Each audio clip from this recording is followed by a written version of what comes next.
Have you ever watched a mile-long freight train rumble past and noticed something strange near the back? An empty car. No cargo, no revenue. Just dead weight rolling for thousands of miles. If railroads survive on tight margins, why pay to haul a car making $0? You'd think the fix is obvious, pull it off at the next yard. But that obvious fix is almost never what happens. And the real reason involves century-old plumbing, a stubborn law of physics, and a math problem most business owners would hate to run. This is Simple Things Analysis, and today we're figuring out why that empty car never gets left behind. A freight train looks like one machine. It isn't. It's hundreds of separate cars loosely chained together, each with its own weight and brakes. When the engineer hits the brakes, the command doesn't arrive everywhere at once. It travels down a pressurized pipe, running the train's full length, like turning off a garden hose at the spigot and waiting for the water at the far end to actually stop flowing. On a train over a mile long, that delay can stretch past 15 seconds front to rear. The front starts slowing while the back is still pushing forward on pure momentum. This is where the empty car turns into a liability. A loaded car is heavy, so it resists changing speed. An empty one is light, so it reacts almost instantly to the same brake force. When the wave hits a string of heavy cars, followed by one empty car, that car grabs harder and sooner than its neighbors. Railroaders call the resulting tug-of-war buff and draft compression and tension running through the couplers. Get it wrong, and you're not looking at a bumpy ride. You're looking at snapped couplers, or worse.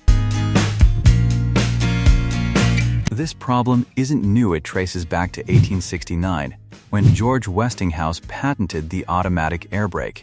Before that, every railroad used its own incompatible braking hardware.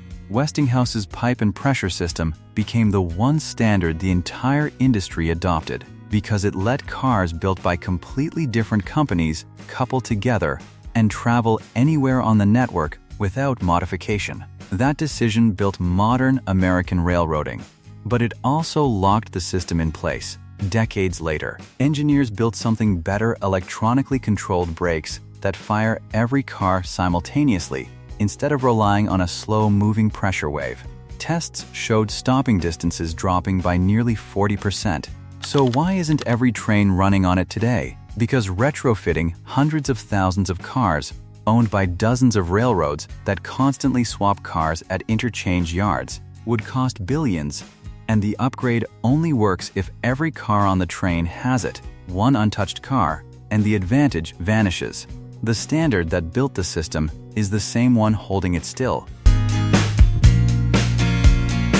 Pulling that one empty car off sounds simple. It isn't. Federal regulation demands a full brake inspection anytime a train's lineup changes cars added, removed, or rearranged. That means detouring to a certified facility, repressurizing the entire line, checking it car by car, and filing fresh paperwork. None of it is quick. A single inspection can eat 2 hours or more. And meanwhile, the locomotive keeps burning fuel, the crew stays on the clock, and every train waiting behind this one falls further behind schedule. Here's where the real answer lives, not in physics, but in a ledger. Hauling one extra empty car barely moves the fuel bill on a train already pulling thousands of tons. It's a rounding error. Stopping the whole operation to remove that car costs real money. Wasted crew hours, an idling locomotive, a backlog of other trains stacking up behind the delay. Railroads have leaned on tools like distributed power and block swapping to ease the strain where they can. But most of the fleet still runs on the same century-old air brake system. Because cars stay in service for 30 to 50 years and full upgrades move at the pace of trust, not technology. Run that calculation enough times, across enough trains, and the answer is almost always identical. Leave the car where it is. So next time you're stuck at a crossing watching a seemingly pointless empty car roll by, you're not looking at waste.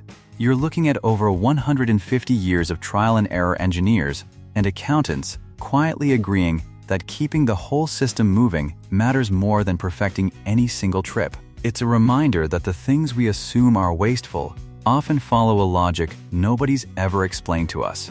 What's something in your daily life that looks inefficient but is actually working exactly as designed? Tell me in the comments. I want to dig into it. This is Simple Things Analysis.